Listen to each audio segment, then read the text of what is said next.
Quark tells an Andorian antenna joke. Dax moves Odo's furniture by 3 to 4 centimeters. And the legendary Brock Peters graces the sets of Deep Space Nine. Hello, everybody, and welcome to the Seventh Rule with Sirach Lofton. Hello, hello. We've also got very special guest, Malissa Longo, because it's a Nog episode. And another very special guest, Mr. Robert Hewitt Wolfe, writer extraordinaire, and one of our favorite humans ever. This is episode season 4, Homefront, directed by David Livingston, written by Ira Stephen Bear, and what do you know, Robert Hewitt Wolfe. How you guys doing? Great. I mean, all things considered. Yeah. Doing great. I'm not sick, and Knock on wood. So far. Yeah. Thanks, Malissa. Yeah. She did it. She did the knocking. All right, good. Yeah. Covered. Sure. I was going to say there were elements of this episode that actually remind me of the exact times we're living in right now. Mm-hmm. And that was the fact that they were testing everybody to see if they were a changeling or not. And it made me think of, obviously, how we're going through COVID, testing for COVID. So I know they're not, one doesn't have anything to do with the other, but it did remind me of that correlation there. It's really amazing. And some of the same conversations that we have today, themes, obviously we know the people and the things are different, but these are themes. And I think, Robert, you said it best when we were reviewing, what were those, the two-parter with Gabriel Bell? Past tense, 1 and 2. Yeah, past tense, 1 and 2. When you said it's supposed to be a warning, not a blueprint. That's yeah. This is another one of those sets of episodes that feels a little more uncomfortable today than, oh, look at that cattail. That's pretty cool. That's the two-butted cat, Mochi. Yeah. You don't really want these things to feel as resonant as they do sometimes. Although, honestly, I feel like this one was even more resonant right after 9/11. I mean, that's sort of more about what it's about. Although, obviously, as we're recording this yesterday, we just had an insurrection. Watching it, yeah. Arguably an attempted coup. So, just write the stories, and unfortunately, sometimes they ring truer than others. Let's talk about it, because I'll be honest with you. When I was watching it, I didn't feel uncomfortable at all, but nothing makes me feel uncomfortable. I think I make other people feel uncomfortable in general. But to me, when I was watching it, I was just like, I've seen it a bunch of times. I love rewatching Deep Space Nine, especially seasons 4 through 7. And still, to this day, I watched it and I saw it with whole new eyes, with a whole new appreciation. I mean, this man right here, I'm just, it almost makes my eyes water, just like when I think about having him, I really mean it. It feels like he's gracing the set, and Sirach can speak on that a lot more, because he's told stories of when he came on and Avery really stepped up to the plate for him and went to bat and said, look, you better treat this guy the same way you treat all of the legends that come, no matter how they look or no matter how you feel about them. And, he's just like such an amazing presence. And it just filled me with joy and like warmth to see him there. And I love the character, and he's a fun character. And one of my favorite lines he said, which is such a Joseph Sisko thing to do. And I felt like there's a lot of Joseph Sisko in Captain Sisko when he says something about, we have rights, and that includes being as stubborn and thick-headed as we want to be. And he says it with such like, I loved it. That's great. Anyway, Sirach, can you, talk to us a little bit about Mr. Brock Peters? Well, I mean, like you said, he's a legend, and he paved the way for people like Avery, for people like myself.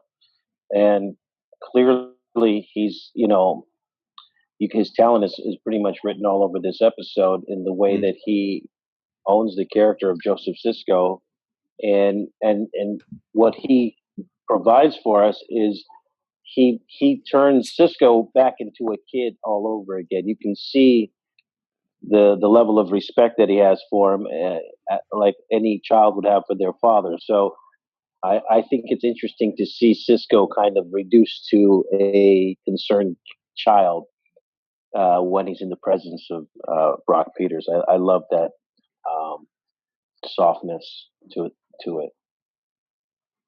Yeah, I always love any of those scenes when Avery allowed his character to be vulnerable, and because it just a lot of beautiful moments came from that. And I think that the scenes with Brock, he definitely brought that vulnerability, that concerned son, that you could see the love there too. And I thought there was a lot of really, really sweet moments between the two of them, between all three of you, really. And he did the thing. Yeah. He did the thing. I forgot that he'd done this again. Like, that's what's so great about Deep Space Nine is we're noticing new things every time. He did the thing that he does with Jake Sisko that I love so much. He kissed him on the head. And when I saw that, I was like, wow, I didn't know. It never really resonated. But those were the little things that Avery does that really makes it such a personal. Anyway, there's so much to talk about with this episode. There's Brock, there's Nog and Jake back together as Malissa is showing. There's the changelings are on Earth now. I mean, there's just it's one of the best episodes, I think, because there's just so much to it. Robert, can you just walk us through a little bit, like when you and Ira and the team were just kind of putting this together? By the way, this is January 1st, 1996 when this aired. So this was like 5 years ago. Yeah. Starting a new year. Well, originally, I think we talked about this before in one of the other interviews. Originally, this was supposed to be the season premiere of season 4. Before we just had the discussions about adding Worf, and decided that Worf would be the opening of the season, and then we would take some time to spend with Worf and sort of the Klingons and all that stuff. So we sort of pushed this idea back 10 episodes. But originally that was how we were going to open the season. We ended the previous season with Changelings Are Everywhere. This is basically a direct follow-up on that there's changelings on Earth, and that there's essentially like a fifth column covert invasion of Earth going on, and they're starting to sabotage things and kill people, and the ensuing panic and fear and reactionary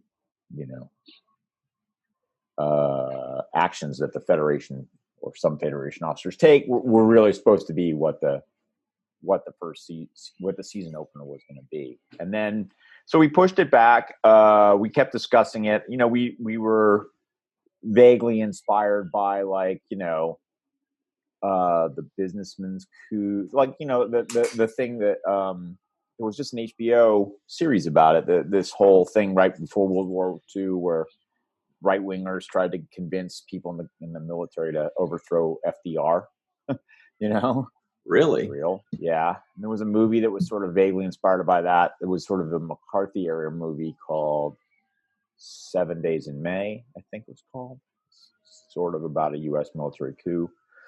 Or It Can't Happen Here, I think it was. Yeah. Anyway, it's not, it wasn't, it is something that people have portrayed dramatically about the United States, and we thought it would be interesting to play some of that stuff for the Federation. So that's what we're playing with. And I think we wanted to subvert expectations. Like the first half, it seems like it's all about the changeling threat, right? And then the real threat in part 2 is revealed, which we'll talk about, I guess, when we get to part 2. Yeah, no spoilers. I don't want to ruin it for Sirach. Yeah. I always get so excited when we have these really good episodes. I'm like, oh, Sirach's going to love this. Yeah.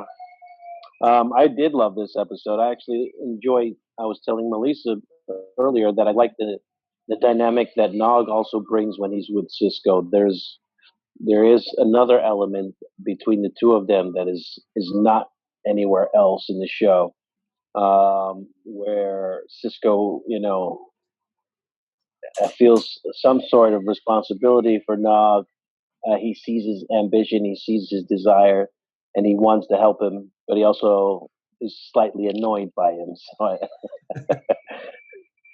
yeah, and a little skeptical. A little skeptical, I feel like. Cisco is always a little skeptical of Nog. Right. Just because he knew Nog, for 3 years before this stuff, and Nog was not an exemplary, didn't seem like he would be an exemplary Starfleet officer. So that it's that kind of like reluctant help and sort of mentorship in the face of like his skepticism too. It's fun. It's fun. Talking on that, by the way, just real quick, every once in a while, an actor will read a line in an interesting way, and it makes me think I would have read it differently, or I would have expected somebody to read it differently. And there was a line a couple times where, for example, when Nog says, "Hey, I was hoping to have a word with you," when Cisco's talking with Odo, and Cisco says, "Well, we were just about." The line is, Nog says, "Hey, I was hoping, if I could have a word with you, if that's okay." And the line is, "We were just about finished," right? Which I would have thought that on the page it means like, "Hey, we're just about finished, so sure."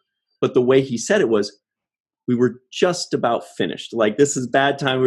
And it makes me wonder if you guys wrote it in that way, but then when he acts it out differently like that, it adds this other element that Sirach's talking about, which was like, it creates that little bit of tension in the scene which, as we know, every scene must have some conflict, and he kind of makes this choice to add that to it. I honestly can't remember whether we gave that line a parenthetical or not, or that much thought. Or no. Well, I mean, we put a fair amount of thought into every line, I think. But sure, I'm sure. But I can't remember that specifically as being something that Avery played against the way we wrote it or towards the way we wrote it. Either one is possible, and I'm not. When I say against, I don't necessarily mean like wrongly. Like, I'm just saying, like, actors read this scene and bring their themselves and their instincts to it, and they make choices. And that was a great choice. It's just this kind of moment, not just that like this isn't the best timing, but I'm in the middle of a lot of crazy stuff right now, kid. But also, like, I'm still not sold on you. There's still a little bit of that there. Right. And I think it's just a brilliant line reading. He brings so much to it. And like I said, we might have put in a parenthetical that said something like reluctantly or something like that. But even that doesn't bring all that nuance that Avery brings when he actually delivers it. Yeah. Well, Malissa, we got to see Nog in all of his glory. It's just so cool when we see Jake and Nog back together. I mean, it's great to see Jake doing things and Nog doing things, but when they come together, there's that magic, right? Mm-hmm. Just like peanut butter and jelly, back together again. Yeah, no, it's great, and it's great to see them pick up where they left off, like a real friendship, somebody that you haven't seen for a long time, but you've been great friends most of your life, and you can just pick up where you left off, even though you haven't spoken to them or seen them in forever. So you definitely get that feeling from their relationship, which is really great. I like that it felt too like it had grown. I feel like that the two of them acknowledged their mutual growth. They weren't the kids that we first saw hanging out together in like past progress. These were young men now, and that friendship was still there, but it sort of was on a different level, which I thought was nice too. Yeah, I like the level of comfort when Nog first walks up and he says, "Yeah, I'm over here to get something to eat," and he actually sits in my chair when I gotta say hi to him. And it's like, that's what it's like, yeah, okay, you pull up another chair, I'm sitting here. And I just like that level of comfort that he took in that scene, to kind of just make himself like, I come here all the time and eat tube worms, so I'm just as welcome as you guys. I'm part of the family. and there was a moment there where it did feel like he's extended part of the family, you know. Yeah, it was great. It was kind of like Nog saying, "What? I'm not visiting you. You're visiting my hood right now. Yeah, you're exactly. you're This is where I coming in." hang out. I'm here every night. You guys are the guests. That's what I felt. And I like that part. It was great. It was great. I mean, again, like, you know, Aaron just always brought so much energy and life to everything that he played, and to that character. They're fun scenes, you know, and honestly, like, I forgot how much of the episode was about the family stuff and about Nog and all that. I you know, I remember the A story better than the B stories. And it was interesting watching it again, thinking like, yeah, we really put a lot of energy into this family stuff, you know, probably more so than a lot of shows would do. But I think it plays off because it makes everything that's happening very personal. Yeah, there's that connection there that's, I feel, is missing in a lot of TV shows. That the relationship of different people and how they differ between Nog and Cisco and Nog and Jake, and how they would differ. It just feels really honest, and it's fulfilling to watch because you don't feel like you're missing something. Yeah, that's something we kind of talk about a lot on this show. It's about how other series are about exploration or about this or that, but really Deep Space Nine feels like it's about family and relationships. And that really stands out a lot more nowadays, because maybe that happens less in television now. But really, like, when we're going through this rewatch, I'm finding that to be the stuff that I'm really noticing more and more is, Jake and Nog's relationship, Jake and his dad's relationship, you know, Cisco and the elder Cisco, Joseph. I mean, all of these things, and like all of the friendships and the relationships. And that's what makes it so special and unique, beyond everything else, I think, is, you know, Robert, did you guys make like a concerted effort? It seems almost like in every episode, you know, you go over, you know, you do passes to improve the dialogue, or did you ever do like passes to be like, let's make sure that we're, you know, adding to the relationships, or let's make sure that there's a personal element, or, you know what I mean?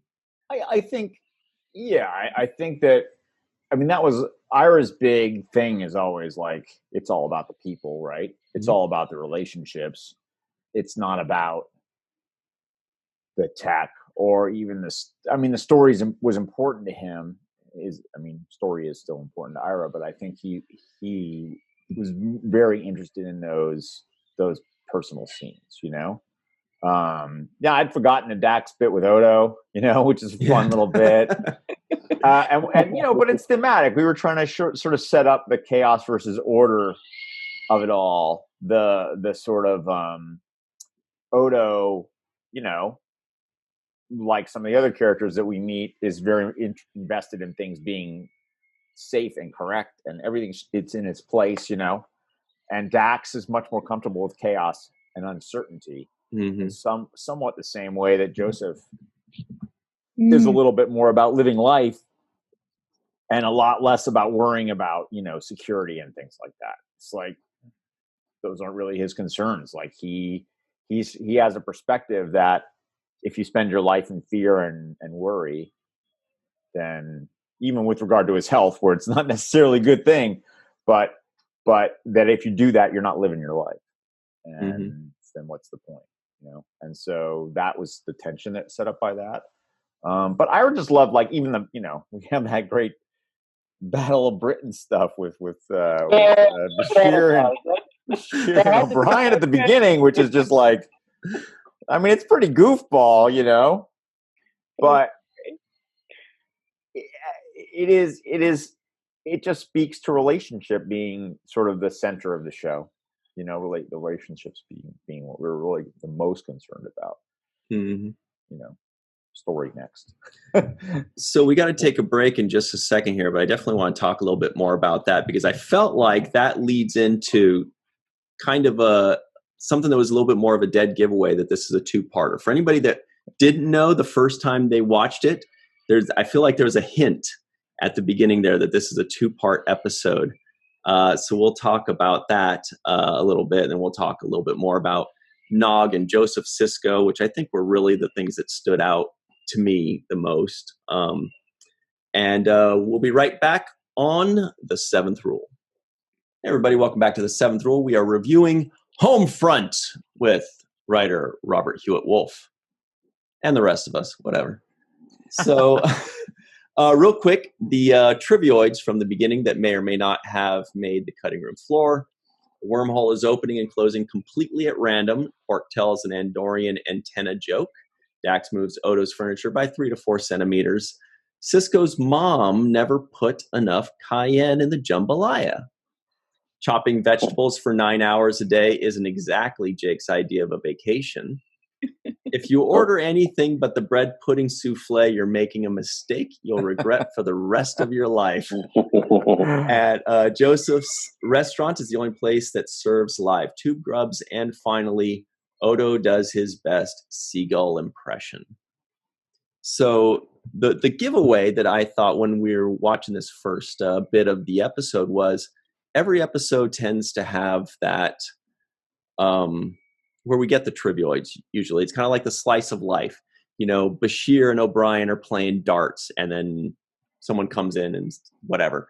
Or Kira and Dax are talking about the crew manifest and the Klingons attack or something. You know, there's that thing. There were like 3 of those things at the beginning of this episode, which means you're setting up a bigger story. Is that right?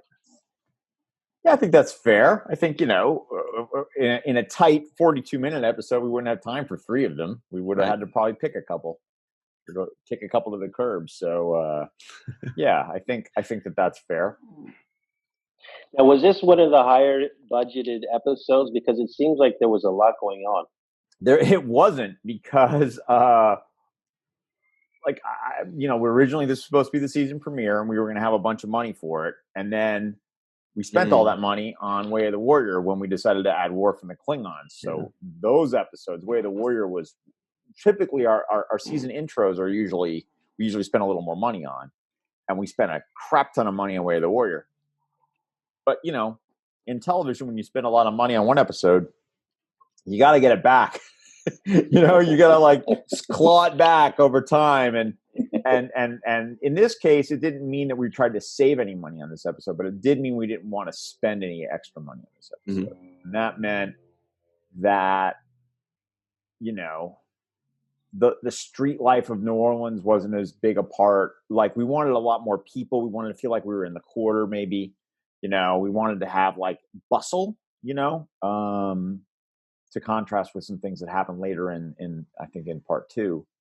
And the same thing with Federation headquarters. It all feels a little light on extras. You know what I mean? It all feels a little light on action. Didn't Iris say something like that, where he wanted like it to be just full of people and there were just like 2 people beaming down? Yeah, you know, when they start testing people, we wanted a lot more people. Later on, do the guys beam down? Did they take over the streets at the end of this episode? Yeah. Right? Mm-hmm. Yeah. Well, like when Federation security personnel are everywhere, it's 2 people. You know, we wanted to have like a platoon of people, and like it just wasn't that. You know, we did spend a little extra on locations. We used some of our out days. I think we went to Descano, one of the gardens around Los Angeles, to shoot the Federation stuff. And I just say something about that, by the way. I know exactly where that is because I live a half a mile away from it, and I visited that place. It's in Van Nuys, right on the cusp of Van Nuys and Sherman Oaks. And it's so cool to go there. It costs $4 to get in, and then you can just walk in and be like, and you can actually like picture. Obviously, you guys added a lot in post, you know, whatever. Yeah, Matt. But it's a beautiful Japanese gardens, and it's amazing, and it made me so happy to see it. What's it called again? It's at the Tillman Water Plant. Right. Tillman Water Plant. That's right. Right. And it's in Van Nuys, and it's called the Japanese Gardens. And so it's part of like the water system of Los Angeles. It's like pumping stations, and there's very nice ground. Yeah, it's beautiful. And we used to get not very many days. We called them out days, days where we would actually go somewhere other than our sound stages, other than building something. Like Joseph Sisko's place we built inside the sound stages, right? I think that's right. Yeah. Yeah. And the Starfleet headquarters stuff too. But that we did out. We were out, I think, 1 or 2 days for that show. And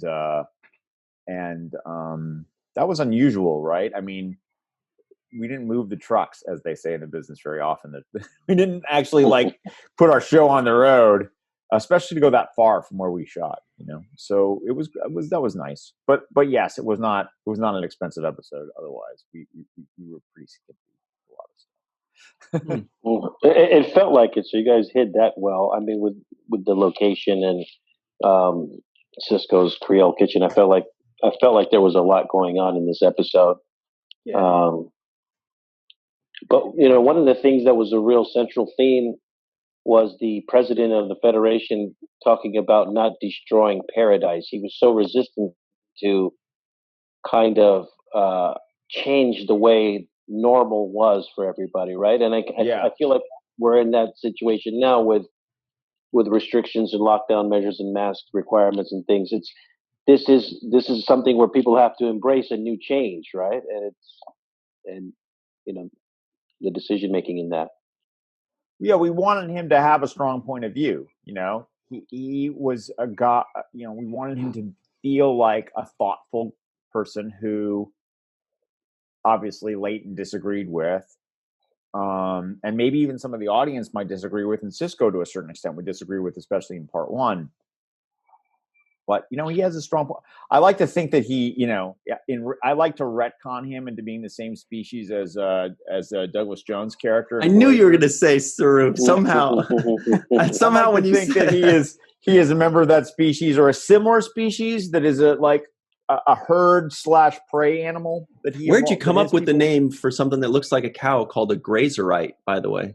Well, I mean, yeah, there you go. Right, he's a grazerite. That was perfect. I loved it. Yeah.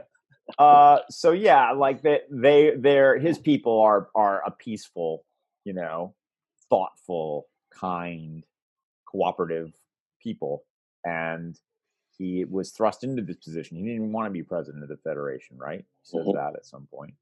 And so I think he's an interesting character. He came out pretty well. I think that the actor did a really nice job with the physicality. I think we might have actually had to revoice him, if I remember correctly. Because he had a bit of a Bronxy accent or something like that just didn't seem right coming out of his mouth. But like his physicality plus how we revoiced him, I think he turned out as a pretty good character. Jarish Inyo. Yeah. Which I believe is the only grazerite in the history of Star Trek that we've seen of that race.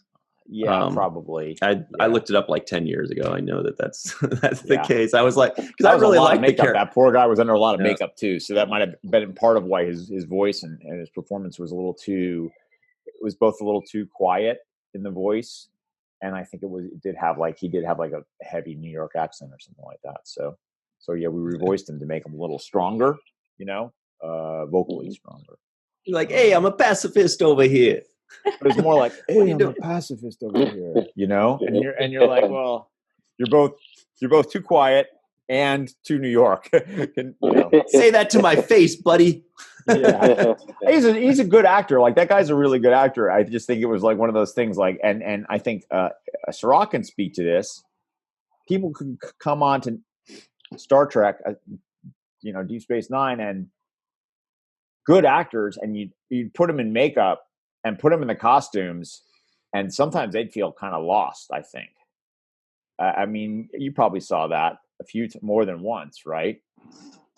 Especially when someone has a big part, and especially when they've never really worn the makeup before, the latex. Like, I mean, that's part of Aaron's gift, right? He could put all that stuff on and come through. That's Andy and Armin and Renee, all those guys, Mark, could act through that makeup.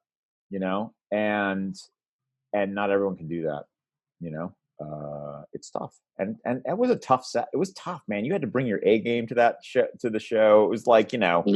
I think it could be very intimidating for guest stars to come in, which is, Sure. speaks to what an amazing actor Brock is, and what's both Bettine and Leighton I thought were both really good too. Mm-hmm. Both of whom's names I'm forgetting, and I shouldn't, because they're both. I'll look them up. Yeah. Melissa, do you remember the first time you saw this episode? Do you remember talking about this with Aaron or anything back in the day? No. I don't think we saw this episode together. Yeah, so there's no we didn't see this episode together. Well, very quickly, Robert Foxworth plays Admiral Leighton, and Commander Erica Bentine is Susan Gibney. And I agree. I thought they were both great. They're both great, and they both are like pros. So they were terrific. I mean, I think that their characters really meant a lot to the show, to the episode. I really like Rene Auberjonois' performance in this episode as well, especially the fact that he really conveyed the sense of irritation at being the guinea pig for this whole process. And I enjoyed his uncomfort level. Yeah, definitely. He had it's an interesting thing, because he's like both in the eyes of the people he's interacting with, he's both like being helpful, but he's also super suspicious, right? Right. I thought he played his annoyance with that, but also his sort of guardedness. He was trying to be kind of diplomatic while being annoyed. And that was a really nice tension that he was playing. Yeah, and there was a moment there when they thanked Cisco, and it's like, they should have thanked me. I'm the one who's doing all the fucking work.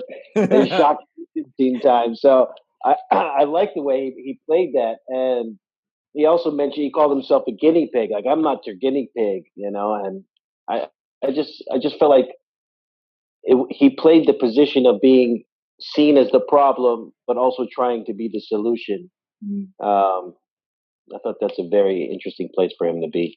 Yeah, it was fun. I mean, that's the kind of thing we try to find for all the characters, is those moments of like tension, even like in the personal stories, even in the fact that like Jake loves his grandfather and is super annoyed by all the crap he makes him do, like, He's like, I love you, Grandpa, but I don't like being your kitchen staff, I thought that moment where Avery was like, "You're a man now. He's going to make you a waiter." It was great. Yeah. Now, see, I really liked it when he said, when Jake says to his grandfather, he says, "The doctor says you need to keep your weight up," and he says, "Don't you start too. I've got a vat of crayfish that needs some cleaning." He's like, "Whoops, all right." You saw me. I shut up, went right into my plate. Nothing to see there.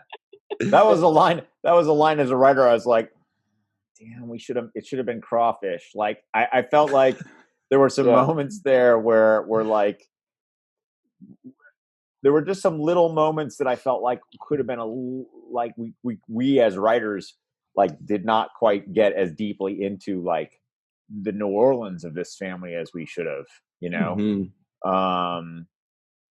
because it's such a specific culture in place, and there's very specific words. And I'd love to do a study sometime of like who in the United States says crayfish, crawfish, crawdads, mud bugs. Like, I feel like you could probably map it, and who knows the difference between Creole and Cajun? Yeah, Creole and Cajun. It's not that much of a difference, but there is a little.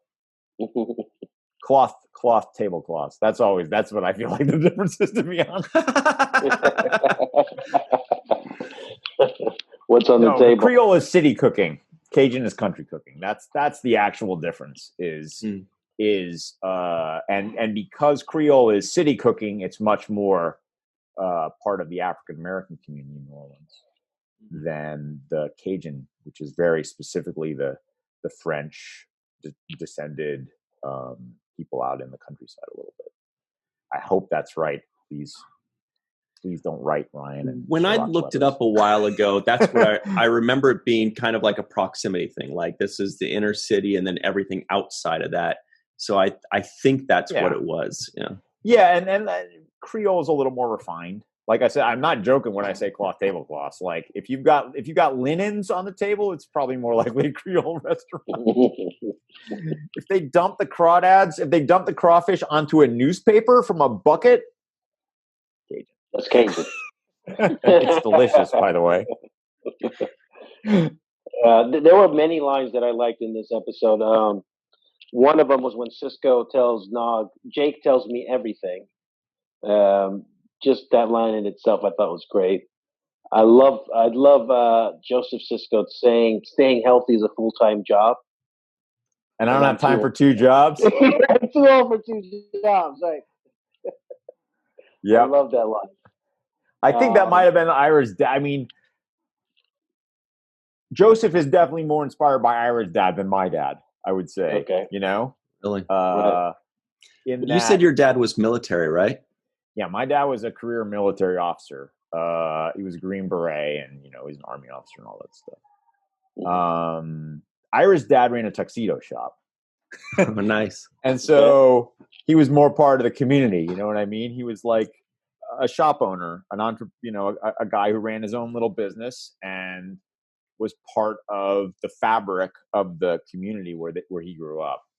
And so I think that that's kind of part of where the inspiration for Joseph came from, was that specific background, that feeling of a guy who is of a place, like my family was not of a place. We were a military family. So that's a very specific culture. That's much more like what Cisco and Jake are, nomadic and the job is first, and it's a dangerous job, and there's all this honor and duty and all that other kind of stuff. And it was nice to see that he came from this completely different background. Cisco comes from this completely different place, than a lot of the kind of Starfleet people you see, which I thought was a nice distinction too. Mm-hmm. And there was a moment that I thought played extremely well in this episode. It might be the best moment in the episode, where Cisco looks at his own dad and starts to question whether he's a changeling or not. And just that paranoia, yeah. Yeah, that little bit of doubt that was creeping in, I thought played so well, because it just showed you the magnitude of what we were dealing with. I felt. Yeah, I think that's what the episode was supposed to be about, right? It's the growing paranoia when you start to distrust your own father. When we're in when we become in a situation as a nation where we're in fear of the invasion of the other or the infiltration of the other, and the like the communist, like the Red Scare, or like what happened after 9/11. That's what it reminded me of, yeah. At the time, like we were, obviously it was before 9/11, so we were probably leaning more into the Red Scare and the politics in the U.S. in like the 50s and 60s. Mm-hmm. But if it's universal enough, you can apply it to today, or you can apply it to 9/11, and it still plays. So that's cool. No, that's exactly what I read into it, was kind of like that paranoia of, the USSR days of back then, where everything around the corner was a commie, the communism is coming, here comes that guy's a commie, or, there was always that fear and kind of watching your neighbors kind of thing. So it definitely came through. If you see something, say something. Right? That's right. But then I love the way that Joseph Cisco really calls him out on it. Like, what's the matter with you? What the hell's wrong with you? You thought I was, and he calls him hard on that. Does. And puts the guilt trip on him for even thinking that. I like that moment. It's great. It's a great moment. I mean, again, like two terrific actors, and bumping off of each other is always great. And we just wanted to speak about that kind of like the loss of liberty with the increase of security, right? That's always the balance. It's liberty versus security, right? Exactly. You can have complete security if you have zero liberty, and you have no security if you have maximum liberty. It's pretty hard to be secure. Pretty scary. How do you find that middle ground? Yeah, it's a tough thing. Yeah. That line actually reminded me of something from The Next Generation a little bit, and this is for you Star Trek nerds out there that are like me. When he said, when Sisko says, for a second there, I did almost think that maybe my own father, whatever it was, whatever that exact line was, I don't remember what it was, but it reminded me of the end of, I'm going to say it again, Chain of Command. I always say Chain of Command, and it's best of both worlds, but this time it was Chain of Command.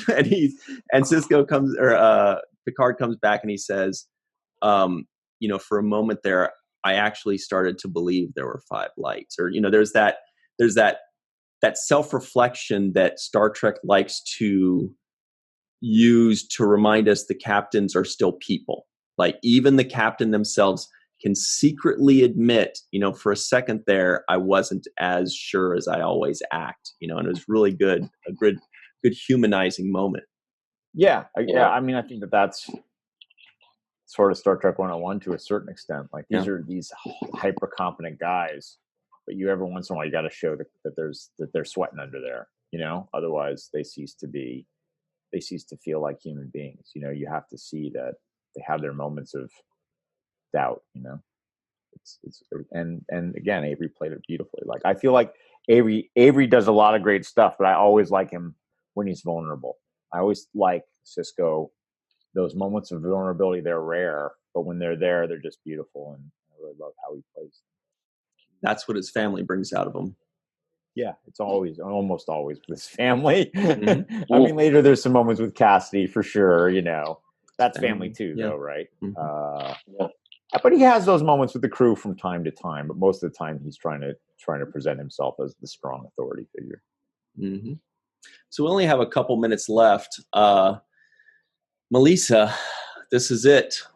Nog is dipping his toes into Red Squad, which has always kind of been like, even though it was only in 2 episodes, it was kind of something that stuck around for a while. Like I remember using when I needed a special group, we called it Red Squad, in reference to this episode. I'm sure you must have seen this episode before, but do you have any predictions for the next one? Well, I think there's, no, I've already seen it, so it's hard to make predictions without giving spoilers. But it was hinted at the end of the episode anyway, as the Red Squad was being used in other covert missions. So, did you have any moments that stood out in this episode to you? So many. And if we're going to reference Nog particularly, is one I did want to mention. I thought it was amazing how thoughtful and how much Jake knew his friend. And when something was bothering him, he was like, okay, tell me what's going on. So they knew each other that well that he was intuitive to something was bothering Nog. Mm-hmm. And I love seeing Nog's ambition when he's talking to Sisko about joining Red Squad, and he's once he sets his mind to something, that's what he wants to do, and he will do it some way. Which is, it's a great character aspect to Nog as well. So, and yeah, I love Joseph Sisko too. He's so great. Mm-hmm. Yeah. I love that line. I love that how Aaron delivers that line. The thing about the academy is it's school. Yeah. Don't forget that it's still school. It's still school. And I also think that's not what that character expected, right? I think that right.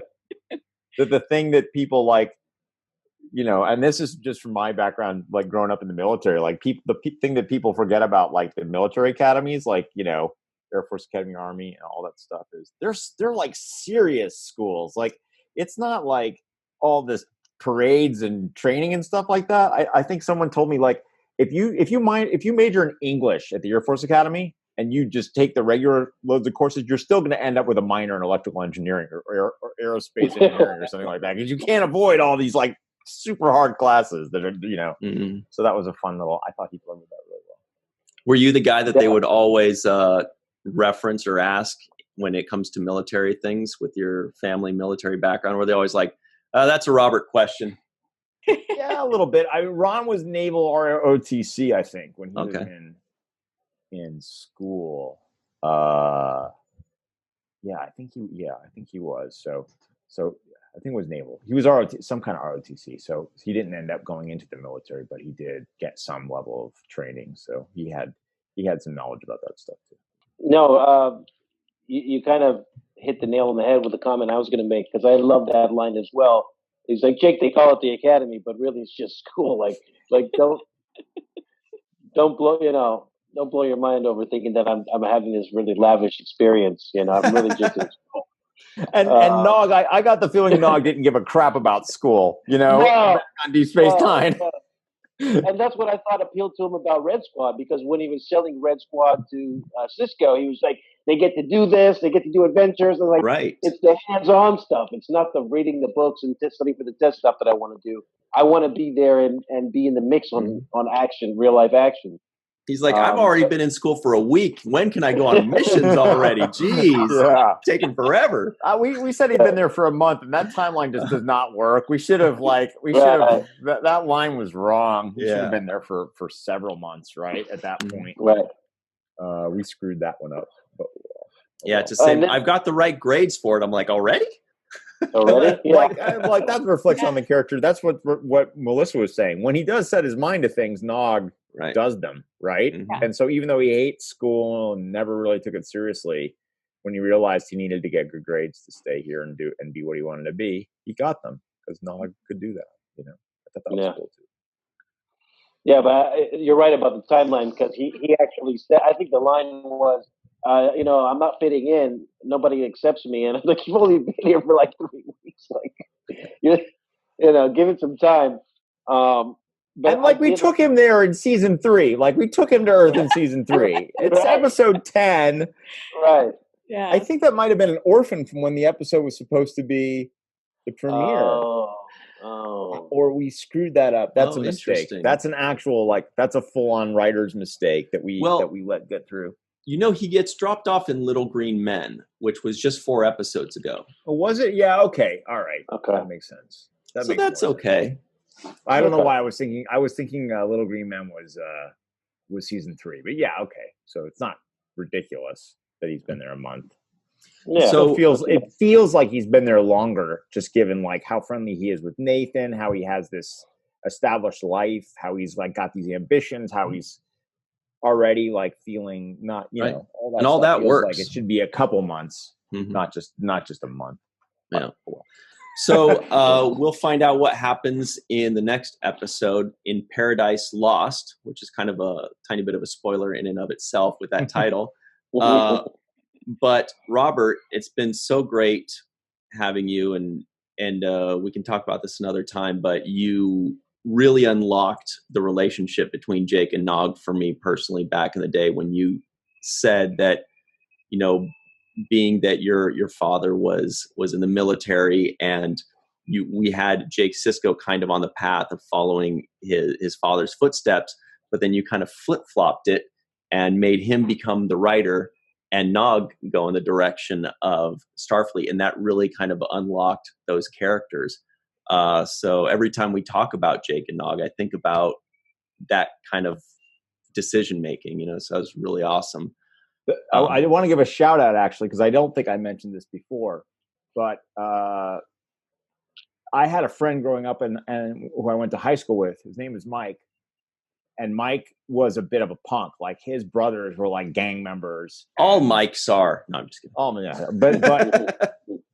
but he was a bit of a punk. He was what we used to call in San Francisco WPOD, which is a white punk on dope, And we were friends, and he was a good guy. And he went into the Air Force. And he actually ended up being like one of the highest ranking enlisted men in the entire Air Force. Like he was like he ended up as an E9, which is basically like, there was like one enlisted man over him in the entire Air Force. Like he was like one of the top like 50 guys in the enlisted ranks in the Air Force. And so Mike is a little bit of the inspiration for Nog's journey too, which I don't think I've ever mentioned before. No, but, like, that's great. The guy who comes from like a little dicier background, who was my friend growing up, who really made something out of himself in the military. Wow. So we do have to run, but Mr. Wolfe, thank you so much. Best follow on Twitter, by the way, ladies and gentlemen. Also writes excellent books. We'll include that in the description box below. I just purchased one for a friend's son, and I'm looking forward to reading it myself. Really good stuff. So check that out in the description box below, and buy some books that Robert's written. They're awesome. What's wrong with that? Just do it. Anyway, but really, thank you very much, Robert. We really appreciate Always you. Always fun, guys. Always fun.